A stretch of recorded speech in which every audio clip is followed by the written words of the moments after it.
Pengurus Besar Nahdlatul Ulama melalui Ketua Umumnya Yahya Khalil Stakuf menginginkan agar NU benar-benar netral dan menyatakan tak boleh ada tokoh yang berencana maju di Pilpres membawa identitas NU. Namun ada pernyataan dari Gus Yahya di hadapan Presiden Joko Widodo yang menyita perhatian publik saat menyampaikan sambutannya di acara Munas dan Konbes NU di Cilangkap, Jakarta Timur, Senin 18 September. Gus Yahya menyatakan NU tak akan pernah jauh-jauh dari Presiden Joko Widodo karena Jokowi telah banyak membantu NU. Pernyataan ini keluar di tengah hiruk-pikuk politik pencalonan Capres-Cawapres jelang Pilpres 2024. Saya sepenuhnya merasakan bahwa sejak memulai khidmah ini, Pak Presiden tidak pernah jauh-jauh dari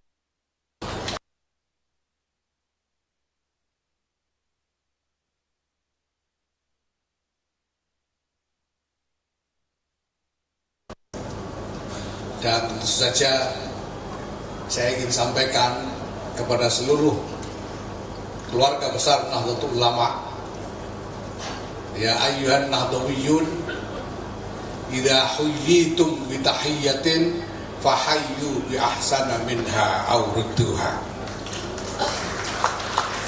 Insyaallah Nahdlatul Ulama juga tidak akan pernah jauh-jauh dari Insinyur Haji Joko Widodo.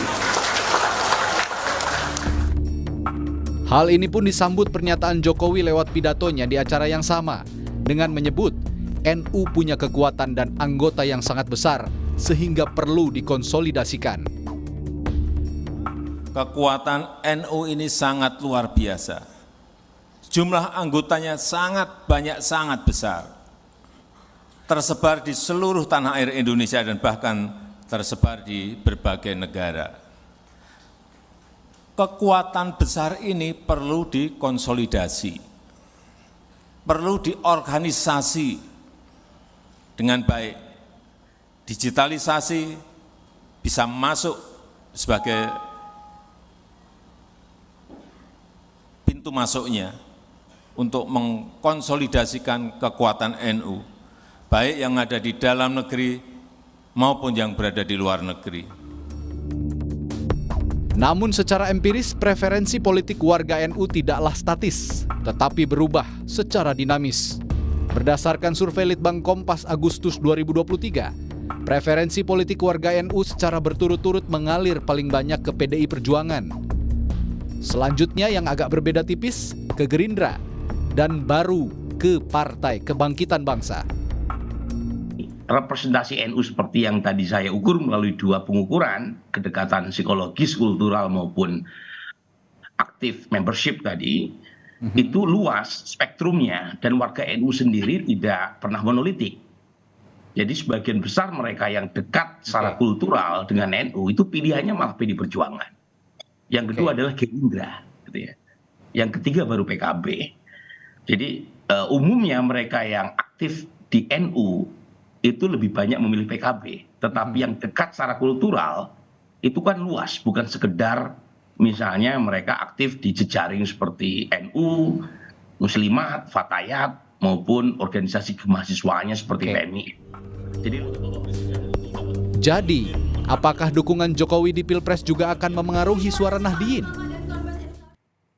Lalu benarkah Jokowi Effect bisa mempengaruhi suara kaum Nahdliyin di pemilu dan juga Pilpres 2024? Kita langsung bahas bersama dengan dosen Departemen Politik Fakultas Ilmu Sosial Ilmu Politik Universitas Erlangga. Ada Mas Erlangga Pribadi Kusma. Selamat siang Mas Erlangga. Selamat siang, Mbak. Langsung aja ya, maksudnya Gus Yahya dengan pernyataannya NU nggak bakalan jauh-jauh dari Jokowi, dari Presiden Jokowi di tengah hiruk pikuknya bursa pencalonan Pilpres dan 2024 ini artinya apa? Ya, artinya sebetulnya sangat berhubungan dengan apa yang nanti akan berlangsung dalam Pilpres 2024. Apalagi dilihat dari peta politik ya.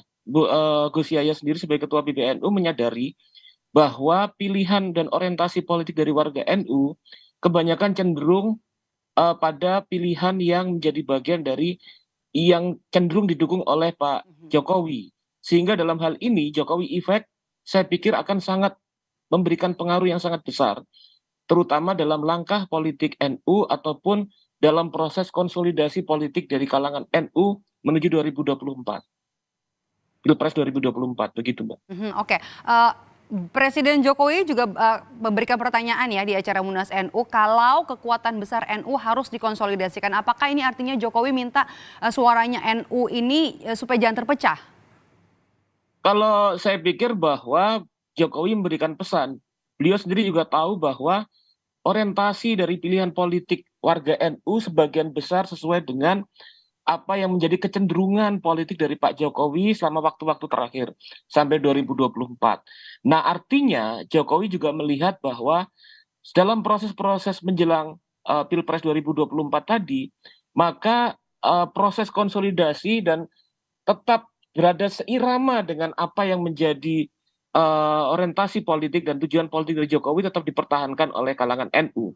Sementara di sisi yang lain juga Gus Yahya sebagai Ketua PBNU juga memberikan sinyal bahwa NU tidak akan tampil dalam Pilpres 2024. Artinya kemudian di situ terlihat bahwa apa yang sedang dilakukan oleh Gus Yahya adalah bahwa bagaimana membangun harmonisasi antara apa yang menjadi arahan dari atau apa yang menjadi orientasi politik dari Jokowi dengan apa yang menjadi arah politik dari NU ke depan. Oke, itu artinya dari apa yang kita tangkap dari pernyataan Gus Yahya ini bisa artinya ada efek dari Jokowi atau pernyataan dari Jokowi efek ini bisa memberikan dampak kepada suara Nahdliyin, suara NU. Betul, karena kalau kita lihat juga bahwa secara proses politik dukungan elektoral dari warga arus bawah dari kalangan NU sendiri itu sebetulnya sejalan dengan apa yang selama ini sedang diseimbangkan oleh Jokowi. Itu tadi terlihat dalam survei bahwa sebagian besar itu pemilih pada PDI Perjuangan dan Gerindra. Nah, ini pertemuan kemarin itu saya pikir adalah proses antara Presiden Jokowi dengan Gus Yahya agar kemudian proses ini terus dibangun dengan kemudian melihat irama dari Jokowi dan kemudian semakin dikonsolidasikan sampai pada penentuan apa yang menjadi arah Pak Jokowi dalam Pilpres nanti. Oke, Mas Erlangga, singkat saja pertanyaan terakhir dari saya dari 3 baca pres, mana sejauh ini yang bisa mencuri perhatian dari dan juga simpati dari warga Nahdliyin terutama publik di Jawa Timur? Yang menarik sebetulnya adalah kecenderungan dari menguatnya dukungan politik pada Ganjar dan yang didukung oleh PDI Perjuangan dan P3 dan juga koalisi Indonesia Maju Gerindra, di mana bahwa kedua ini cenderung memiliki dukungan yang cukup kuat di kalangan warga NU. Dan kecenderungan yang terakhir juga pasangan Anies dan Muhaimin ada kecenderungan untuk naik meskipun masih kuat terutama pada pemilih dari Ganjar. Oke, baik. Terima kasih atas ulasannya siang hari ini. Mbak. Terima kasih Mas Erlangga Pribadi Kusman selaku dosen Departemen Politik Fakultas Ilmu Sosial dan Politik Universitas Erlangga. Sehat selalu, Mas Erlangga. Terima kasih Mbak. Iya.